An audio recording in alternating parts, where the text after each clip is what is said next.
So in this problem, you have an object. It's a ball of clay, and it falls and hits a platform. And they ask a couple different things. So first of all, this is a clay ball, and it's a height h above this, and they ask for the velocity right before it hits it. So we got a couple different models you can use for that. Relatively straightforward.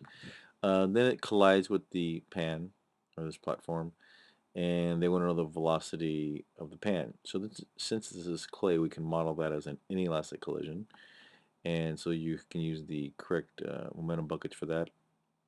And again, there's a spring acting on top, and then there's gravity acting down, but since the collision, we can model it as happening instantaneously, those two uh, external forces won't affect the law of conservation of momentum. Then it hits and it starts to oscillate, and they will ask for the period of oscillation. And on your equation sheet, you can see that there is this equation: T equals 2 pi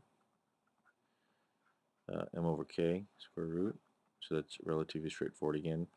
The interesting part is the next part. How far from the original position, which I'll call the zero position because there's zero displacement, uh, is when the platform is at its maximum velocity. So you know that if the clay ball were to sit on it at rest, that'd be called the EQ or equilibrium point. So if I just put the ball of clay on top of it, it would rest at a lower level because it's heavier. And as we saw in class, oscillations occur about this EQ point, whether it's low amplitude or high amplitude if it's possible to do that in a certain situation. It should come over a little more here. This should be, come down here, up around.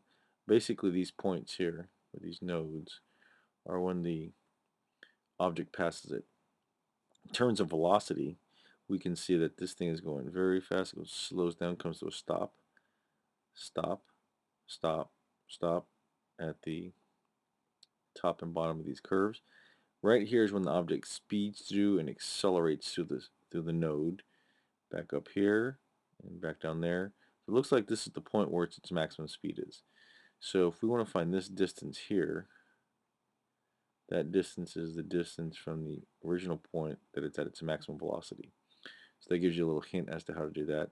And the fourth part asks you about the motion or the period of oscillation if this ball were to bounce back up as opposed to stick to it in an inelastic collision.